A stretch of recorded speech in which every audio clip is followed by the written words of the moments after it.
Halo semuanya, apa kabar? Selamat datang kembali di channel Study with Student ya. Masih bersama saya Yunus Febriansyah. Dan di video kali ini kita masih berada di playlist sistem basis data atau database system. Dan di video kali ini kita akan membahas mengenai tipe data pada basis data gitu. Tapi yang satu ini dulu.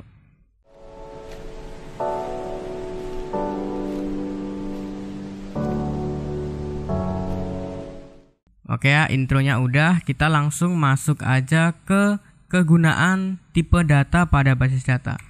Jadi, tipe data itu digunakan untuk mendefinisikan suatu field atau kolom atau atribut ya.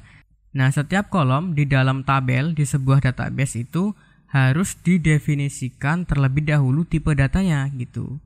Kenapa? Karena analoginya gini. Misal nih, saya punya tabel mahasiswa ya, yang punya atribut misalnya di sini ID mahasiswa, NPM, nama, jurusan. Di sini ID mahasiswa saya jadikan sebagai sebuah primary key gitu ya. Kenapa kok nggak NPM? Teman-teman bisa lihat aja di video mengenai konsep relasi pada basis data gitu ya. Nah, di sini tipe datanya angka.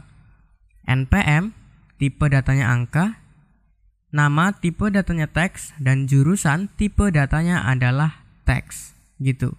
Nah, ketika saya implementasikan ke dalam inputan gitu ya, misalnya datanya sudah diinputkan, maka di sini ID mahasiswa 1, NPM-nya 19312009, namanya Yunus misalnya, jurusan informatika.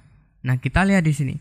Ketika kita menggunakan sebuah tipe data angka di atribut ID mahasiswa, maka isi dari atribut mahasiswa atau data value-nya gitu, itu nggak boleh huruf teman-teman. Jadi emang harus angka. Begitu juga dengan NPM. Ini harus angka gitu. Nama teks, ya boleh teks gini. Kemudian jurusan teks gitu. Jadi fungsinya si tipe data ini adalah untuk mendefinisikan data yang berada di field tersebut atau atribut tersebut itu bertipe data apa gitu, atau harus diisi tipe datanya apa. Ya, intinya mendefinisikan sebuah nilai pada atribut atau kolom atau field gitu aja pada sebuah tabel gitu. Nah, kemudian pada database itu ada tipe data bilangan bulat. Nah, bilangan bulat itu ada banyak jenisnya dan dengan jangkauan yang berbeda-beda. Contohnya, di sini kita mulai dari yang terkecil dulu. Di sini ada tinyin. Itu jangkauannya minus 127 sampai 127. Nah, ini maksudnya jangkauan ini gini teman-teman. Misalnya teman-teman masukin nilai 10.000 gitu. Nah, ini nggak akan masuk di tinyin ini. Kenapa? Karena jangkauannya hanya minus 128 sampai dengan 127 gitu. Jadi angka yang boleh masuk di situ itu hanya ini dalam jangkauan ini gitu. Kalau 10.000 itu bisa masuk di small in. Jadi di sini jangkauannya minus 32.000 sampai 32.000 sekian ya. Nah, ini boleh masuk nih 10.000 di sini. Nah, tapi kalau kita nginputin nilai bilangan bulat ya yang lebih besar gitu, mungkin kita bisa gunakan medium in, jangkauannya 8 juta, minus 8 juta maksudnya ya, sampai 8 juta. Ada yang lebih besar lagi namanya in. Ini minus 2 miliar sampai 2 miliar. Kemudian yang lebih besar lagi ada big in gitu. Nah, ini saya gimana cara bacanya ya? Kurang lebih 9,22 dikali 1018 gitu. Mungkin teman-teman bisa baca nih gimana. Saya nggak paham nih bacanya gimana gitu ya. Kemudian selain bilangan bulat ada bilangan pecahan. Ada float ya tipe datanya dengan jangkauan segini. Ini gimana cara bacanya kan? Kemudian ada double. Nah, double itu pasti lebih besar dari float. Kemudian ada desimal atau numerik. Nah, ini ada dua nih tipe datanya, desimal atau numerik. Bilangan bulat udah, bilangan pecahan udah. Kemudian tipe data atau waktu atau date and time gitu ya. Di sini ada date. Oh, ini bukan jangkauan harusnya. Ini digunakan gitu harusnya. Jadi untuk date itu untuk mendefinisikan tahun, bulan, kemudian tanggal gitu. Jadi di sini kan ada kayak formatnya gitu. Di sini YYY artinya tahun, berarti ditulis lengkap ya, misalnya 2020 gitu. Kemudian di sini ada month. Jadi di sini ditulis bulan 1 jadi 01 gitu, bukan 1 doang, nolnya dihilangin enggak. Jadi di sini kan ada 2 karakter ya M-nya. Kemudian ada day, tanggalnya gitu. Jadi formatnya tahun, bulan, tanggal gitu. Kemudian ada time. Nah, time ini formatnya untuk jam biasanya teman-teman. Jadi di sini ada hours, minutes, dan second gitu. Kemudian ada year. Nah, year ini untuk tahun ya. Jadi dia bisa tahun minus 1990 sampai 2155 gitu. Nah, kemudian untuk pelengkap ini semua ada tipe data date time. Jadi dia bisa ngincludein date sekaligus bisa nginputin time-nya gitu. Namanya juga date time. Gabungan antara tipe data date dan tipe data time.